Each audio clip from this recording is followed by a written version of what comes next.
What's good, guys? R&R Motorsports back at you guys with another one.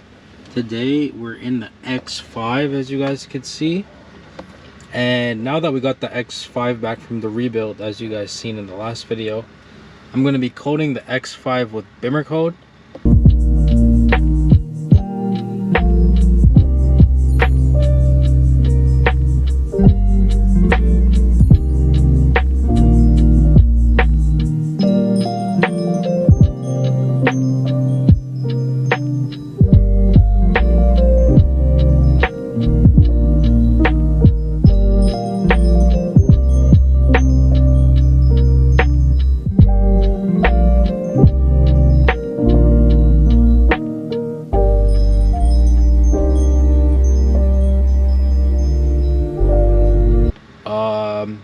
It's pretty much going to be a similar style video to the one that I did on my girlfriend's F30, but basically, hold up, let me open the door for you guys. But basically I have the MHD universal adapter once again. As you guys can see, I have the MHD universal adapter plugged in. The only thing is, on BimmerCode, you have to go into the settings on the bottom right, and you're going to want to switch the adapter from MHD black to MHD orange when you're doing the E-Series BMWs. But aside from that, once you switch the BimmerCode settings, it works perfectly. So I'm gonna go ahead and go through this with you guys, so let's get into it. So the first thing that you guys see, it's the same thing in the F-Series. Hold, let me turn off my light on the camera for the glare. But the first thing you guys see is air conditioning. Air conditioning, seat memory, active. We're not gonna fuck with that. The next one, as you guys can see, would be the airbag control unit. Hold on, let me put on the light in the middle, so maybe this was better. We'll do the airbag control unit. So we're gonna turn off the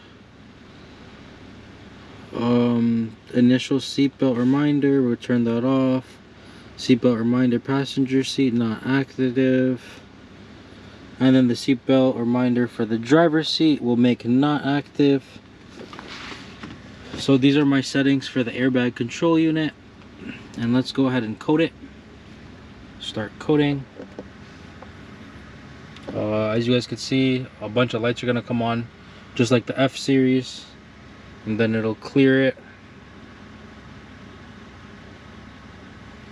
Coding successful, as you guys can see.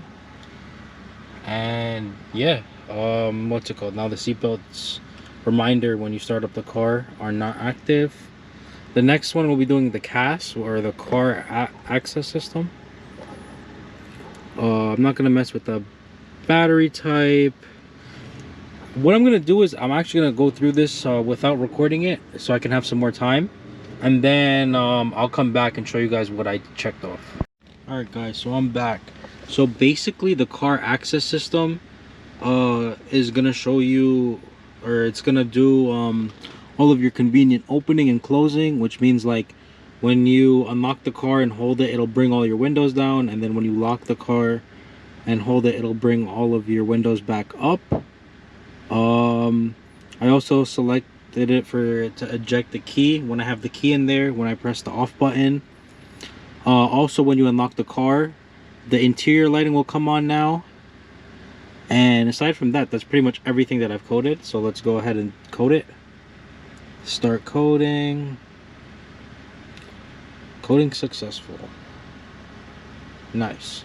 Alright, so let's go ahead and move into the Footwell module, which is the next one. I'm gonna go ahead and go through the Footwell module and then get back in with you guys to show you what options I selected. Alright guys, so I'm back. Basically the Footwell module controls all of your light settings.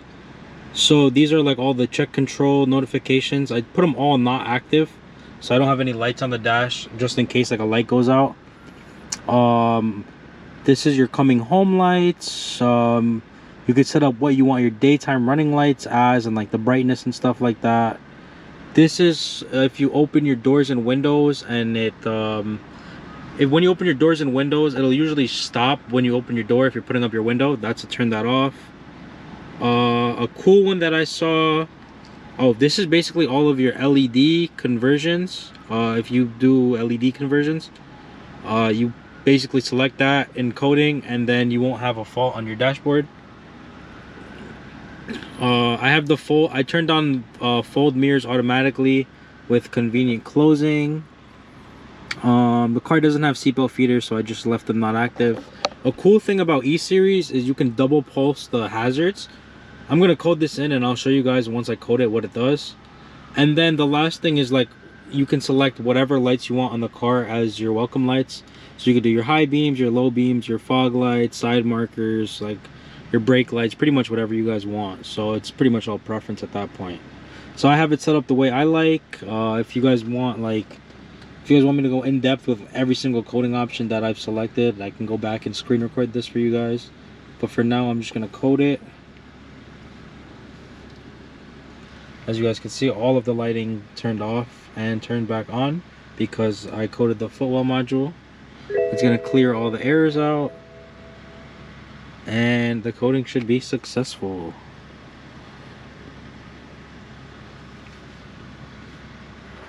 Let me show you guys two of the things that I did with coding. So normally when you press the turn signal down lightly, it does it 3 times. I set it up to do it 5 times, so it's easier when you change lanes.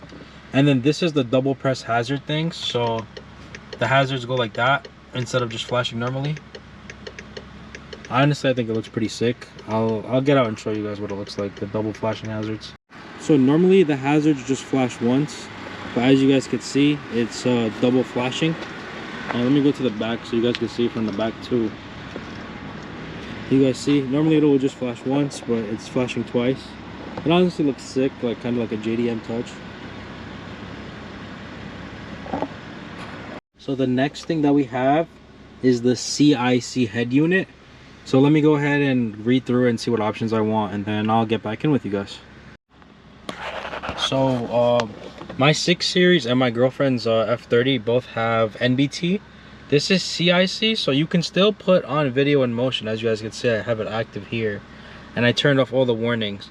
But there's not nearly as much stuff you could do with CIC that you can with NBT. But I mean, it is what it is. It's 2010 BMW. But you can still do a lot. It's still better than CCC. But yeah, let's go ahead and code this video in motion in, and then I'll show you it working. Click code.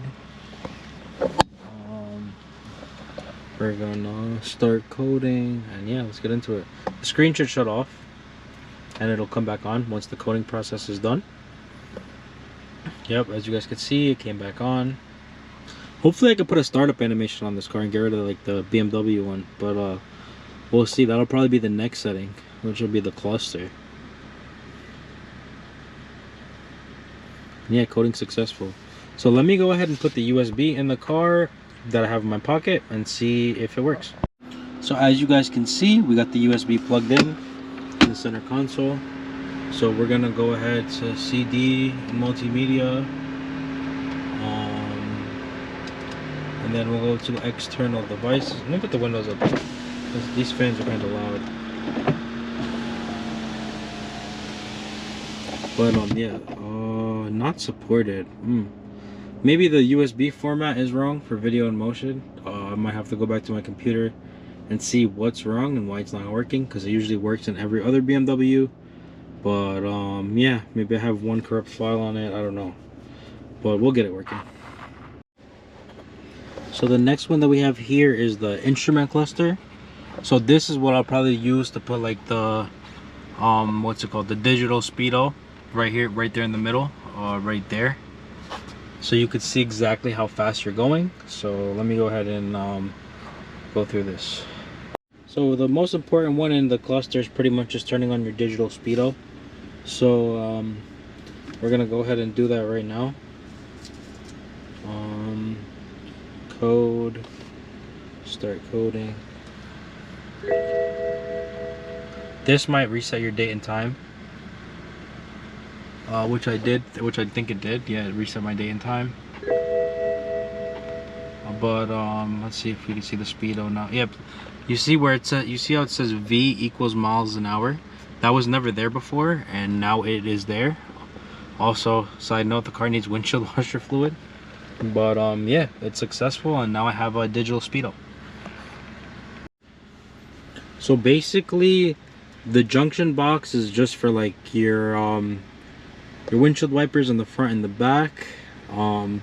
Your roof function center just pretty much controls the speaker on the outside, so like when you lock your car, whether if you want it to beep or not. And the most important one, I think, is the tailgate function module. So this is what allows you to close the trunk with your remote, as well as close the trunk with from the not the remote, but it lets you close the trunk with the remote, and it also lets you close the trunk with the button on the inside. As you guys can see, my trunk button is clapped to shit, but now I can open and close the trunk from that same button. So that's pretty much everything you guys can do with BimmerCode, unless you guys use expert mode and go even further into it. But this is pretty much all the basic coding things you can do in BimmerCode that's not in expert mode. It's pretty easy to do. All you guys need is an adapter. On the BimmerCode app, it tells you all of the compatible adapters. Me personally, I'm using the MHD Universal, like I told you guys in the beginning. My favorite things with BimmerCode is obviously the video in motion, which isn't working now. The double flashing fogs, I think that's not fogs, sorry, the double flashing hazards, I think that's sick as fuck. And also the Speedo, the digital Speedo that you guys can add, that's also really sick. So yeah, these are the best hidden features you guys can get on your E70 X5. If you guys have an LCI model, so it'd be a 2011 to 2013, you guys might be able to unlock even more stuff. But for a pre-LCI with CIC, so I think 2010 is the only year with CIC. These are all the best options with BimmerCode for your E70 X5 2010. Hope you guys enjoy, and I'll catch you guys in the next one. I'm out. Peace.